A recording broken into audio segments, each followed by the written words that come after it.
Without a doubt, sedans used to be the backbone of the automotive industry. Since then, SUVs have taken over, so that is no longer the case, but that doesn't mean there are no more good sedans to buy.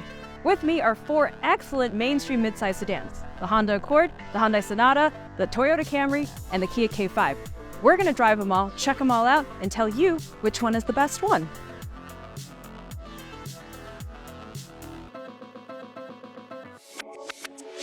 The trusty Honda Accord. This latest generation debuted last year, so basically everything you see here is brand new. Honda's new corporate face with the hexagonal grille can be seen here, and there's almost a fastback design to its shape. Let's go around back, take a look at that. You see that? Little fastback design. It's cool. Silver trim looks nice too. Around back, the taillights make great use of this flat horizontal line, making the Accord look modern but not over-designed. You know, it's like the Camry. They want to sell a lot of these things. They can't alienate anyone, so they have to make the car look good but not scare anybody off with radical design. Inside, if you've seen the new Civic at all, it's basically the same car. So you have more of that horizontal design language going across the entire length of the dashboard. The use of piano trim here is a little concerning to me, as I think it will be a challenge to keep clean. Anybody who has piano black will attest to this, but you get nice big cup holders, charge port for wireless charging for one phone, room for a couple of others, and also charge ports if you need to plug anything in. Nice dials and buttons, nice volume knob. The one thing I take issue with in this interior is the screen. Not that it has a screen, that's inevitable. It's the screen placement. I feel like at this point in 2024, we can integrate screens better into dashboards. This one still looks like it was just pasted on top. You know, I don't love it. It makes the otherwise pretty modern interior look kind of dated, but it is what it is. This is a nice steering wheel though. It's leather wrapped, feels quality. This door panel, this door card here, I feel like could have used more color instead of just black. Personally, I like more color. Your back seat, spacious, of course, room for 3. It's good that there are vents back here for passengers, and there are charge ports in case you need to charge your devices. No storage space here, though. Interesting. Let's look at the cup holders. Am I right? Oh, I'm right, too. Nice. As for the trunk, oh, look at how small this logo is. See, everyone's always doing bigger logos. Honda does a smaller logo. It's nice. Oh, yeah, this is definitely very adequate trunk space. It's wide, it's deep. This is a good class. The midsize sedan is a good class. Plenty of storage space for all your stuff. And if you need more space, those seats fold down, right? You can see those anchors right there. Those seats fold down, and you can fit basically whatever you want in here. Today's Accord is in the touring trim, which means it is the most option-out Accord you can buy. Luxury touches include laminated windshield and front door glass to cut down on wind noise, as well as ventilated front seats and heated rear seats. There's wireless charging, a 12-speaker Bose sound system, built-in Google applications, as well as a head-up display. And as the top-of-the-line Accord, the only available engine is the hybrid, which is a 2-liter unit that makes 204 horsepower and 247 pound-feet of torque. All 2024 Accords are front drive, and mileage estimates bring it to 46 miles per gallon in the city, 41 on the highway, and 44 combined. Accord Touring Hybrids start around $38,000. Things in the Honda Accord feel grown up, mature, and very well assembled. The steering wheel, for example, is so good in the hand. It feels so upscale. And everything just feels like screwed down really well. Solid, substantive, quality. It's good. Punches above its weight. I mean, it's the Accord. Like, the world will end, the Accord will still be here. It's the kind of strength that this model has. Yeah, so we've been cruising around town in all-electric mode, or at least mostly electric mode. The switch between electric and when the gas engine kicks in, seamless. You don't even notice it happening. It's a very, very nice hybrid system. The road chatter is coming in despite the laminated glass, but I think this road is particularly bad. And there is, oh yes, there is lane centering. which is happening now. Let's see how it takes this turn. Not great. It likes to put us in the middle of the lane. No, this is not, I'm turning this off. I don't like it. It likes to put you way too close to the center lane for my liking. Like, I felt it turning, but if I were driving, I would have started following the road way earlier. Ride is good. I don't know if this counts for anything, but also good tactile feedback in the turn signal. Drive mode's right down here. Whoa, you put it in sport mode immediately. The engine is louder. There's a little more theater to this when you put it in sport mode. It's kind of fun. Yeah, that's good. Power is where it needs to be. There's definitely some weight and heft to this chassis. That being said, because everything feels so well put together and assembled, kind of makes it feel like one solid mass.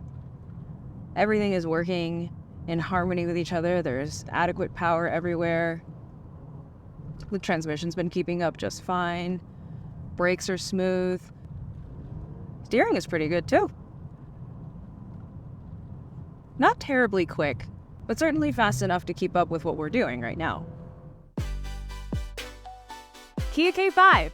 Always been a fan of this thing. I've always thought the exterior design looked like it was punching way above its weight for how much Kia sells it for, and especially in this most recent refresh, they added this really attractive amber constellation-looking running light. Let's go take a closer look at that. As you can see, there's that S-shaped design plus that nice swoop down the middle. It reminds me of the light that is on the EV9 and EV3, though obviously the K5 is not electric.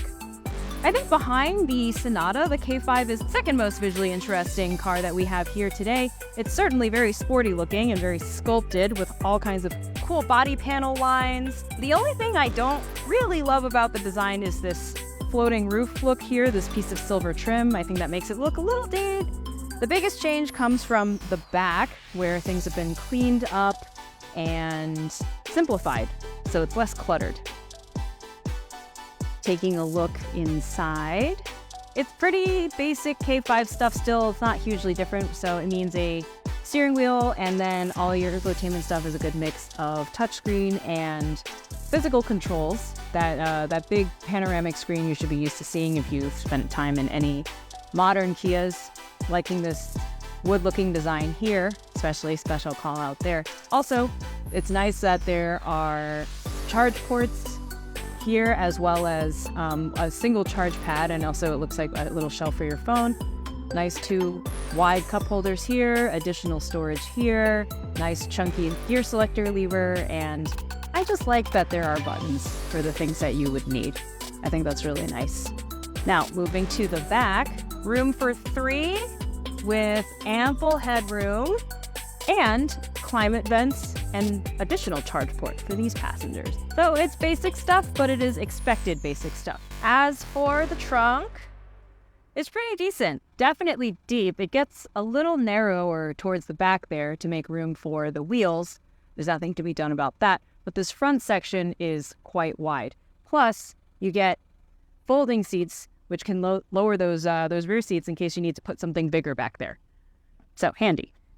Today's K5 comes to us in the EX trim, which is mid-tier. This is the K5's volume seller, so Kia paid special attention to it as part of the 2025 refresh. As a result, EX K5s get a Bose sound system, 10-way power driver's seat, 360-degree camera, and heated steering wheel as standard. I know, it's pretty fully loaded. The EX also gets 18-inch wheels. Beneath the hood, a 2.5-liter four-cylinder puts out 191 horsepower and 182 pound-feet of torque and sends it to the front wheels. At this time, there is no hybrid K5, so EPA economy for the front-drive EX is 25 miles per gallon in the city, 36 on the highway, and 29 combined. K5 EXs have a starting MSRP of $35,645. Oh, whoa, this has heated steering wheel and heated and cooled seats in a Kia?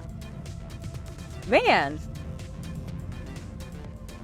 Living in a lap of luxury here. If you told me like 10, 15 years ago that a Kia would have heated and cooled seats and a stylish interior like this and this nice panoramic screen, I would have laughed in your face.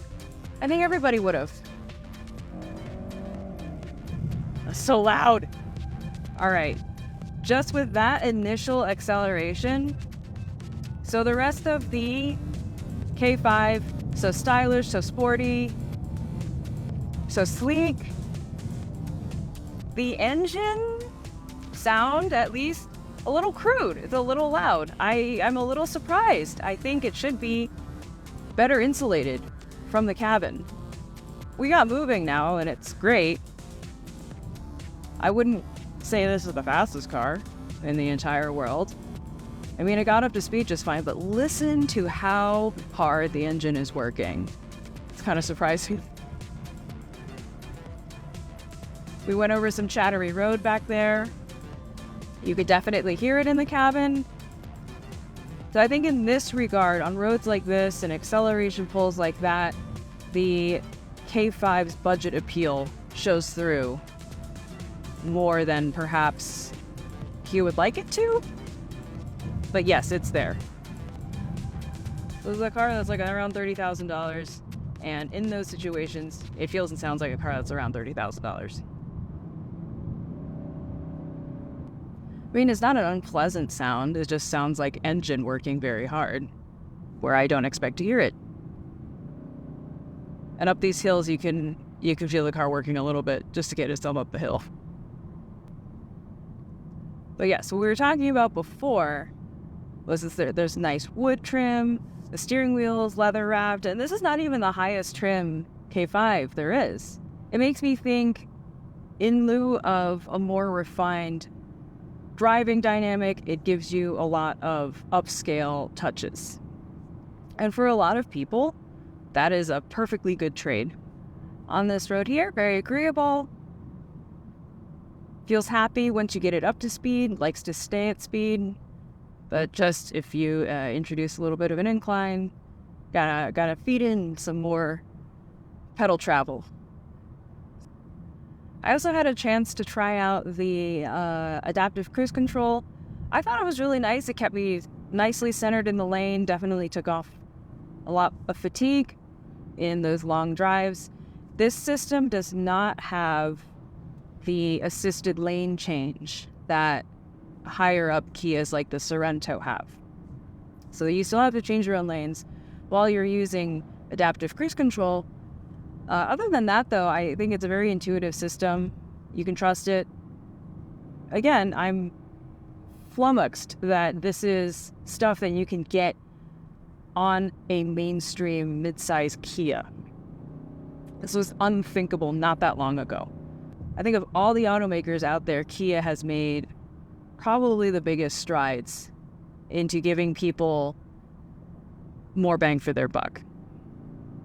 Is the Kia K5, the first thing I noticed at least was how grabby this brake is. There's like a lot of pressure right up top, a lot of pinch right when you start to depress the pedal. And then it sort of goes away after a while. It's interesting. So this Toyota Camry, entirely new generation. This is the brand new Camry, and we have it here at Car of the Year. Cool stuff.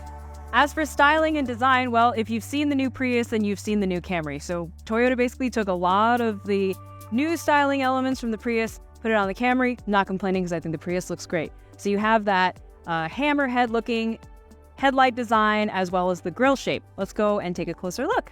And as an entirely new generation, Toyota didn't go really ham on redesigning the Camry. It still looks like a Camry. That's not a bad thing though, but it's an automaker that has traditionally leaned more conservative, and the Camry as a volume seller, it makes sense that they don't rock the boat too much. As for me, I can't wait to see these as the new fleet of Uber and Lyft taxi cabs in New York City. But I must say, in this pearlescent white, looks really good under the desert sun. So let's check out the inside. Inside, you get a thoroughly modernized interior. That's a nice big screen there that has been integrated smoothly with the rest of the dashboard.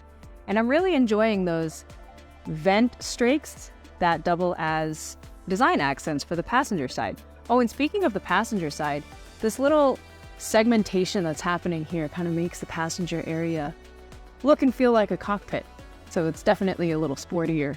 Take a look at this cool fabric trim here. Like the quilted fabric, that's usually something you see on cars way more expensive. But here it is on a Camry. As for cup holders, well, we've got 2 cup holders here. Wish they were a little bigger and a little deeper. But, it is what it is. And here's another little area for knickknacks or whatever. And 1 charging port and space for 1 phone. But I suppose you could put phone over there too. I like that there are buttons for all of the climate controls. And I see the volume knob right here. That's already great. And this cubby right here offers a decent amount of room. Checking out the back, we have room for 3. Of course, pocket here, vents for your backseat passengers, as well as charging ports. I will just note though, because of the sloped design of the roof, if you're a little taller, you might bonk your head on it, so just watch out for that. Checking out the trunk, it's decent. I mean, the Camry trunk has always been good. So this one, of course, does not disappoint. There are areas here that you can pull that will lower those rear seats so you can store extra things back there. Very, very handy. I mean, it's a Camry, guys. Toyota has been making these things forever. Toyota will be making them forever, and they'll likely run forever. And so while the Camry didn't get huge upgrades outside, it sure did inside. Toyota made the executive decision to make the Camry hybrid only for this latest generation, which means that V6 version isn't a thing anymore. Instead, all Camrys are offered with a 2.5-liter 4-cylinder engine paired with 2 electric motors. Front drive models get 225 horsepower. Adding a 3rd electric motor to power the rear wheels for all-wheel drive models gets you 232 horsepower. This Camry is the XLE front drive version, which is the trim that's the top comfort-oriented grade. With it, you get 18-inch wheels, leather and microfiber interior trim, heated seats, 8-way powered driver and passenger seats, and front-side acoustic laminated glass for a quieter cabin. And the EPA estimated mileage figures, you ready? 48 miles per gallon in the city, 47 on the highway, and 47 combined. We love to see it, folks. XLE front-drive Camrys start at $34,495. Chatter, chatter, chatter road in the Toyota Camry. Chatter, chatter, chatter. Can't completely erase it. I've accepted it. That's fine. While coming out here, though, seamless handshake between electric, hybrid system, and internal combustion. Absolutely seamless. And there's a dial right here that shows you exactly when that handoff is happening. So it kind of becomes a game. You're like, am I using gas? Am I not using gas? It's kind of fun. And then you can see exactly when you charge, and there is regen braking. You can feel it when you take your foot off the accelerator and you coast to a stop. You can absolutely feel it. This vehicle feels thoroughly modern. I mean, it only came out earlier this year. It is brand new and it feels brand spanking new. It's like the most innovative stuff the Toyota's got so far. It's here. I went on the first drive of this car in San Diego all those months ago. I remember having a blast with it on those canyon roads. The center of gravity was so low. I was shocked by how enjoyable it was. And it's happening again. I'm already having a blast, and we haven't even really hit the fun roads. We're just cruising here. And so far, everything has been refined. Like the Honda, things feel buttoned down, put together really well. And since we're going downhill, feeding all that energy right back into the battery. This interface is easy to read too. You can see how full the battery is. It's kind of nice. It's become a game now. You show me a dial like that, driving becomes a game. Well, this steering is nice. This is an accurate and it's a quick system. Camry, take the transmission. Cool. Nice. Keeps it in power band, hustles it right up the hill. I think this could use better tires. I've driven this path and other cars at the same speeds. Haven't heard an tire chatter. But that's easily fixable. The brakes are smooth too. There's no weird grabbing. It's very linear. Seamless action. So you're never guessing how much feedback to put in as to what you're getting out of it. It's good lean in the corners. And this is the comfort Camry. What's the sporty Camry like? There has to be a GR Camry in the works. There has to be. This chassis is so good. Anyway, yeah, the car feels engaged, lively, a very willing dance partner to you. And to think, all of this comes from conservative Toyota. Sure, there's the GR line, the GR Corolla, GR Supra. But this is the Camry. This is for like cab drivers and our moms. And yet here we are, having a ball. The Hyundai Sonata already looked great, and then they redesigned it, and now it looks leaps forward than before. Love it. Actually, it looks kind of like RoboCop, but in a good way. And especially compared to the more conservative styling of the Honda Accord and the Toyota Camry, this is a really nice departure from all of that stuff. Look, it even has fender vents. I mean, they're cosmetic, but they're there. We got a nice swoopy design here. Cool visual accents along this piece of black trim. And a nice geometric taillight design with a heck blend. I think it's called a heck blend. Straight line taillight. So inside, it is very much in the style of the new Santa Fe. You'll recognize this pano screen here. I really like the shape of the steering wheel though. Let's talk about that for a second. It's also got that nice horizontal design that you see on the front and the back. We do love consistency here. These seats look quite plush, and they are fabric, that's true. And look, they even put this little design here like that. Makes it a little more upscale. Love it. This white leather armrest here. Not sure about this. I feel like this would get dirty pretty quickly. This is a high-touch area. But here, you get room for at least 2 smartphones, plenty of charging ports, cup holders, big, roomy. This looks pretty touchscreen heavy, and we'll see what that's like in practice, but there is a volume knob. I see it right there. I sniped that volume knob. Gotta make sure they're taking them away from us. That's also a cool little armrest design on the door, too. In the back, entry exit point looks a little tight. Again, our taller friends might want to exercise caution, but once we're in here, I mean, the headroom looks pretty good. Decent. There are no back seat pouches back here, interestingly. Perhaps they think that you'll just use this door pocket here, but I don't know about you. Whenever I put things in the door pocket, I forget about them, probably because it's out of my line of sight. I would also like to draw your attention to the fact that there are no vents back here for passengers. There are charge ports though, but I'd almost want to trade the charge ports for the vents because there's so many ports up front. Just get an extra long cable you can share. I'd rather be comfortable. Cool visuals here though, just like the rest of the car. As for the trunk, it is decent. Pretty deep, pretty wide. I think you'd be able to fit a lot of stuff in here, and plus, the seats fold down. This Sonata is the all-wheel drive SEL trim. As its name suggests, there's all-wheel drive with the help of a 2.5-liter four-cylinder that makes 191 horsepower and 181 pound-feet of torque. EPA estimated ranges are 25 miles per gallon in the city, 34 on the highway, and 28 combined. For the size of the car and its all-wheel drive system, these numbers are pretty standard.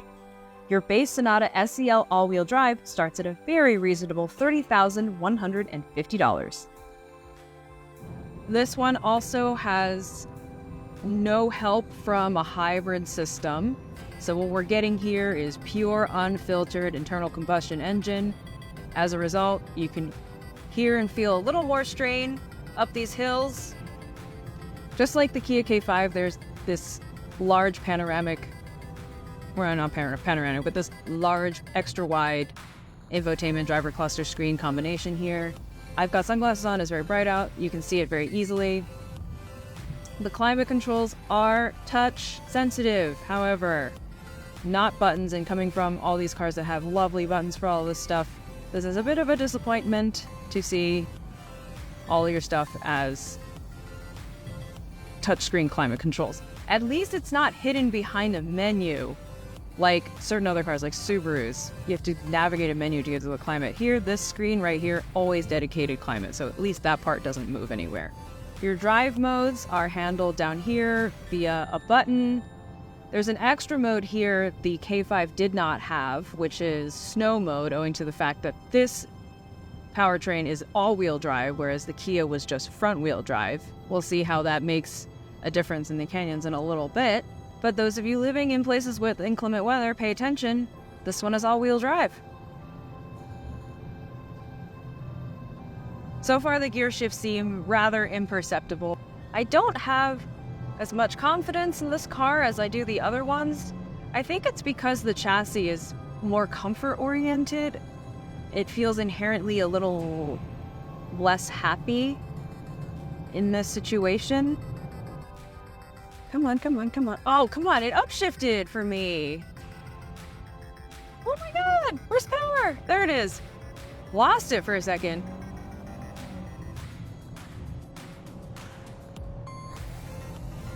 No trust. Where is the trust? Yeah, so the Camry and the Accord back here in sport mode, they just like snap into it. This one, the steering, I find is, I think my biggest problem with it is the steering. The power is fine. Transmission's kind of dopey. I don't like that it overruled me. I know what I'm doing. It's the steering. It's pretty numb. There's almost no feedback coming in through the rack. So I feel like I'm guessing a little bit with what's about to happen and what's happening with the front wheels. Flowiness with which it negotiates these curves. I think there could be a little more initial bite in the brakes at the top of the pedal, just to get things going a little sooner. A little more brake pressure earlier would be appreciated. It feels like it needs a little something to get it moving faster at low end. Not something that you would really think about if you didn't just get out of a hybrid. That is one of those things, though, that sets a hybrid apart from a non-hybrid. As we have demonstrated, all four of these cars have their own strengths and weaknesses. But seeing as this is a comparison review, we gotta pick a favorite. And so, the verdict is as follows. In fourth place, Kia K5. In third place, Honda Accord. In second place, Hyundai Sonata. And sitting pretty in first place, Toyota Camry. So, how did we arrive at this conclusion? How do we get here? Well, to start, me and three other editors, special shout out to Zach Gale, Scott Evans, and Alex Leans for their help on this comparison review. Everyone loved the way the K5 looked. It's sporty, it's sculpted, even the inside outfitted for a midsize mainstream sedan. We loved it. However, we found that the powertrain just couldn't back up all of the claims that design was making. It looks way sportier than it drives, and we just couldn't get over the fact that it was an unrefined powertrain. It just wasn't that impressive. It was loud, wasn't that fast, and Lean's in particular, who is 6'10", felt that just a little difficulty fitting in the K5. Doesn't mean it's a bad car, just behind all the rest of the competition here. Now, third and second place was where it got a little interesting. We duked it out between the Sonata and the Accord, and finally decided that the Accord would be in third place. And the Accord is still a wonderful car. We love how smooth the hybrid system is, how comfortable it is. The brakes feel great. The interior is so luxe for an Accord. That part is great. No, the biggest issue that we took was actually with the price. This Accord Touring is the highest trim Accord that you can get, which means with all the bells and whistles and everything, it's $40,000, which is a lot to ask for in a mainstream midsize sedan. So yes, There is a hybrid system and it's very nice, but then if you compare it to the hybrid system in the Camry, the Camry pulls ahead a little bit, and we'll get to that in just a second. Now in second place, the Hyundai Sonata. We really like this car. The looks can be polarizing. I personally think it's very modern and sleek. I liked it a lot. But what we liked most of all was that it is just a car that does car things. There's no fanciness to it. There's no complex hybrid system. It is just an engine where you get into it, it will bring you to work. But at the same time, it is such a cohesive package. Everything feels like it works really well together. It's just pleasant to be in. The interior is great. And most of all, Hyundai did the thing that was actually kind of rare. They sent us a not top trim loaded to the gills model, which means that this car definitely has more to be optioned with, but as it stands right now, you don't feel like you're lacking. It means that Hyundai does not punish you for not getting the highest trim, and we like that here at MotorTrend. And finally, in first place position was the Toyota Camry. We felt that the hybrid performance, the perfect blend of battery and gasoline engine, how smooth it was around town, how eagerly it got out of stoplight situations, all of that was so great. And bonus fact, it was pretty fun on back roads. Leanne thought it was a little tight, and everyone else who's taller than me, which is to say literally everyone else, a little tight, and I can agree, it can be a little claustrophobic in that cabin. But in the way of how much that car costs and what incredible mileage you get, it really can't be beat. It is thoroughly modern, feels great. Excellent job, Toyota. That is the conclusion of our 4-way mid-size mainstream sedan test. If you want more information, you'll find words by yours truly up at motortrend.com. Otherwise, give us a subscribe. And thank you so much for watching. We'll see you next time.